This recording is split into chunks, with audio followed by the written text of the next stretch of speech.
Hi, I'm Nat Forbes. I used to live here. I lived in Singapore for 20 years. It was as a result of a conversation with PK Tan that this idea for this debate came up. We're trying to, we don't have an actual plan for this, but we hope that we entertain you with the discussion. How many of you know Alex? Really? Sorry, how many of you don't want to admit that you know Alex? Okay, so Alex Yao was the CIO at the HDB and at StarHub as well, right? And I believe I'm supposed to mention that he was also president of the august body, the Singapore Computer Society, for a number of years, and it's now Professor Xiao. If I look at their, okay, so the ideal person to represent the position at the debate today, that IT security should report to IT. Good. How many of you know PK Tan Tway Kern? Okay. Pete. Oh. Hey. PK is the director of security for Marina Bay Sands. And before he went to Marina Bay Sands, he was assistant commissioner of the police for a very long time. And you may have seen him on TV because in that AC position, he was responsible for being the police department spokesperson. Okay, last test. How many of you know Wong Tu Kia? No. Brother Wong and I met when he was at Singapore Computer Systems many moons ago. We worked together in business continuity while he was over there. And he was the president of the Singapore Computer Society Business Continuity Group, and but now chairman emeritus or mentor, the president mentor or something? Okay, and I always say that going out with Wong is like going out with the mayor because he seems to know everybody and got his hand out shaking hands. So the PK is going to represent the position today that IT security is just another aspect of security, and as a result it should report to a security function, which I reckon is the novel idea that you all came to hear. And Brother Wong is going to represent the view that both IT security and security should report to an enterprise risk management function, which I reckon should also include business continuity. So the way we want to make this informal, and there will be within about half an hour a chance for you to ask questions. We ask you not to throw things at the members of the panel, and if you have projectiles, so somebody will be watching them. The way I propose to go about this is to ask each of the panel members to make an opening statement of position. I've suggested to them that it should be no longer than 5 minutes. Some of them may struggle to fill 5 minutes, I don't know. And then, because what I understand about the debate is that each of those panelists should have an opportunity to rebut or poke fun at the positions of the other people, so we'll give them a couple of minutes for that. And if that becomes boring, then I'll start to ask provocative questions and give them a minute or two to answer that, and then I will look for any of you to stick your hands up. I ask you not to shout out questions in the beginning of this, to jot them down, but after I open it up for questions, I want you to weigh in. I imagine that some of you will have strongly held views about this. Is that clear? Okay, everybody know how we're going to go? Are you ready to start, Mr. Xiao? There's no slides, right? Nobody has slides? No. Okay, so we're ready. I thought you have paper. Yeah, I saw that. I saw that. We're going with the old-fashioned approach that a person should be able to persuade you of his or her views with just his words. So off you go, Alan. Okay, nice to see all of you here. If you see the poster for this evening, I was supposed to be moderator. He's supposed to take the CIO position. But somehow along the way, he persuaded me. Well, I thought that a guy who'd been the CIO of a very large company should be the person arguing for that, rather than a guy who was a consultant. The CIO doesn't wear slippers. Okay, so I'm the foreign talent. Anyway, I felt, okay, it's good. I agree with him that since I was twice the CIO, so I should also take on the position of that the IT security should report to CIO, so that he can be the moderator. I think he will make a very good moderator. He has so much experience. All right, there's a gap missing. After I left StarHub, I was a consultant in Accenture. Okay? So Accenture, then I went to US. Currently, I'm a professor in the School of Computing, and also director of STMI and CHI. Some of my students are here. Is that part of the That message? doesn't mean that you can pay them to vote for it. So let's go to the debate proper. Yeah. Well, I took on the job of CIO back in 1989. I was supposedly the first CIO in Singapore, the first person with the title CIO. Well, basically, essentially, I took the IT function from the back office to the front. When I persuaded the CEO to not to treat IT as a backroom operation, but now to sit together with the top executive. So I moved myself up to report directly to the CEO, and sat together with all the business executives. And one of the things that changed is, of course, I now have to understand the business, not just at the back room waiting for things to happen. Now I sit in the front line together with all the top executives, which listen to how business is going, what are the problems that HDB was facing, what are some of the things that they require IT support. Of course, that time the world was quite easy. Nobody thought about cybersecurity. Cybersecurity is just another function. But eventually, the world has changed, and the CIO now has to take on the additional responsibility of ensuring security. I can sum it up as confidentiality, integrity, and availability of the systems and information. Confidentiality, that means you keep that, you make sure that whatever is confidential is kept confidential. People who have no access to information should not have no access. Integrity means whatever you say is in the data, it must be correct, right? Otherwise, the reports that we put out will be wrong. So people will not trust the system. And of course, the other one is availability, to make sure that systems are available at all times to support the business. So there was no question about it. So IT security was the responsibility of the CIO. And it went on until recently when IT security becomes so important to a lot of organizations that people are start talking about maybe IT security should now move out under the umbrella of the CIO. But I strongly disagree with that because it depends how you look at things, right? The CIO ultimately is responsible for delivering all the information system, the business system, in order to facilitate the business. So, in order that this information is accurate, is timely, is able to support the business processes, the security must be there. It's implicit, right? That I have to maintain security. And availability is already in my job description. Therefore, I have to make sure that there's nobody coming in to attack and bring down my system. So I don't see how it is otherwise. So I maintain that IT security will still be a function of the CIO. Opening Got bad notes. Okay, you ready? Yeah, You got a script? knowing when I found out that I could debate against the professor, I thought I being a policeman for so many years. I was in the police for 25 years and then I joined MBS for the last 7 years. I'm not a techie person. I'm not academic, so I better have nothing. Okay, I take the position, obviously, that IT security should be located within the security team of any organization today. Right? I will argue my case along the following 4 fronts. Firstly, today there is a great deal of similarity between IT security and physical security. Secondly, a successful security program for any organization today requires a comprehensive and integrated approach and threat assessment. It is not just good enough for you to say, I'm going to protect this, but I need to be able to understand the threat that is facing the organization.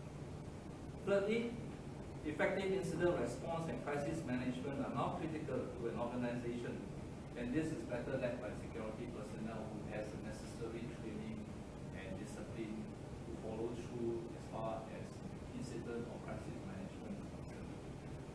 fourthly, being the CIO, you are actually the IT promoter, right? You promote IT, the use of IT and so on in an organization.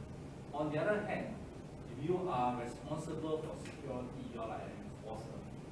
So it will be a challenge for you as to put the enforcer and the promoter under one single person, because you'll be conflicted. There will be many occasions where you will have a conflict of interest, whether you want to protect or whether you want to promote.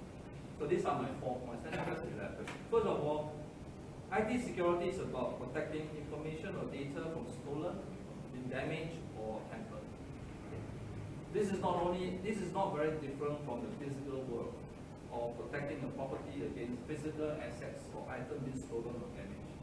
Now in IT security, we talk about protecting the network against unauthorized access, just as we protect a factory, an office, or a house from unauthorized access in the physical realm.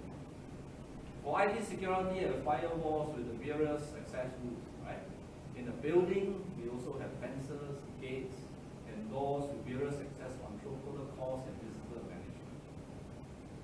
For IT security, we have tools to monitor traffic and behavior of internal and external users.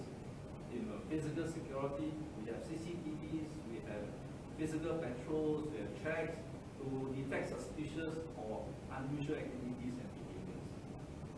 In other words, we can use the same principles and strategy that we use for physical security and apply them to cyber or IT security as well. Next, successful protection of our physical and information assets depends on people, processes, and tools. We need to effectively train and inculcate in the employees a security mindset. We need to have appropriate security measures within the operational or business processes. And of course, we need to implement effective tools to prevent, detect, and respond to attacks. Attacks today are not necessarily from external sources.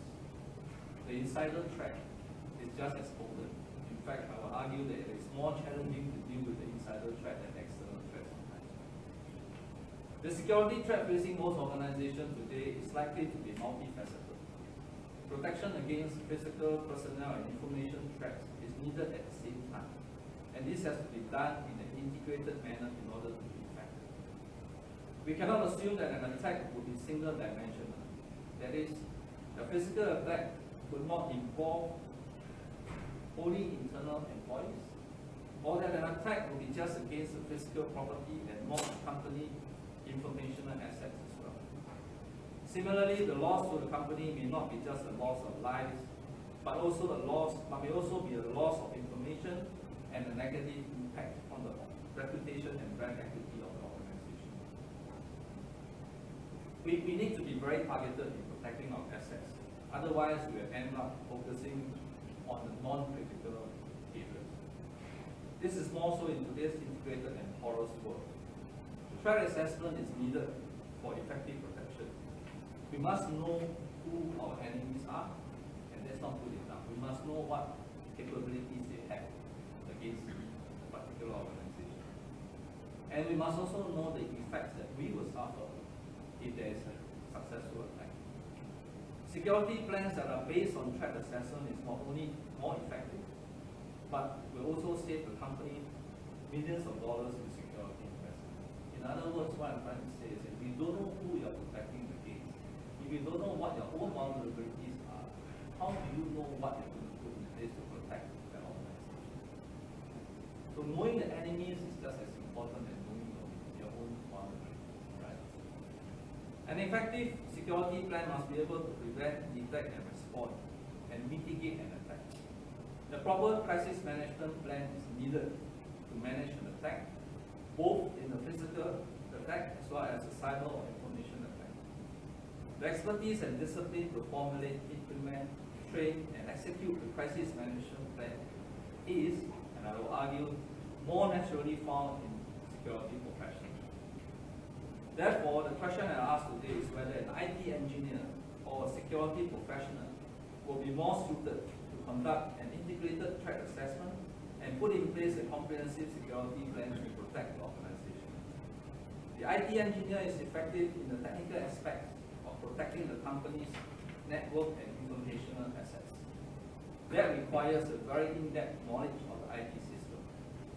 And therefore, I suggest that the CIO be allowed to focus right, on the technical aspects of the IT system, but to expect him to be equally proficient in threat assessment, in security planning, and security incident management, I would think that will make him lose focus. One more dimension before I finish. In most organizations today, the CIO is responsible for the effective use of IT to promote the business and enhance the business and various business processes. Such users of IT would inevitably favor IT applications that are efficient, connected, and user-friendly. On the other hand, security measures are usually inconvenient and inefficient from the business and user perspective. Hence, if the CIO is responsible for IT security as well, wouldn't he be constantly placed in a conflict of interest situation? And would he then favor business over security? Now, in modern times, security is no longer about guarding doors and loss prevention. Neither is the security threat faced by most organizations a single-dimensional one. Security threats come in various forms and effects, and can be multi-dimensional, putting damage to the physical property, loss of lives, assets and money, involvement of external enemies and internal employees, breaching external protection measures and internal operational processes, etc. in a single hot call. The security head of the corporation must now be able to lead a varied team of physical security experts, investigators, IT security engineers, as well as crisis management responders. In other words, the IT security team led by the CISO would more appropriately be reporting to the Chief Security Officer rather than the CIO.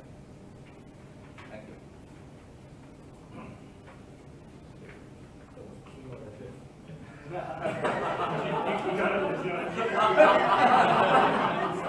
You hold that in your head? Okay. Brother Wong? Well, I don't have a script like him. I'm not a spokesperson. So well-crafted script. Now, myself, I used to be a system programmer, and I do data center, I do business continuities, and my job actually, I do risk assessment, I do internal audits, and so on. Now, from what we hear from them, the CIO, the IT security, if I come in from audit side, very good, we have processes, we have policies in place, but if you don't have a policeman as an enterprise risk management, how good are the processes and policy in place?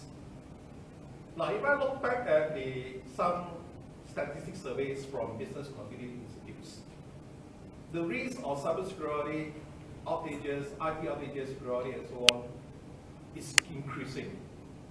When I read the report in 2004, 2005, cybersecurity is still remains as a main threat, number one threat.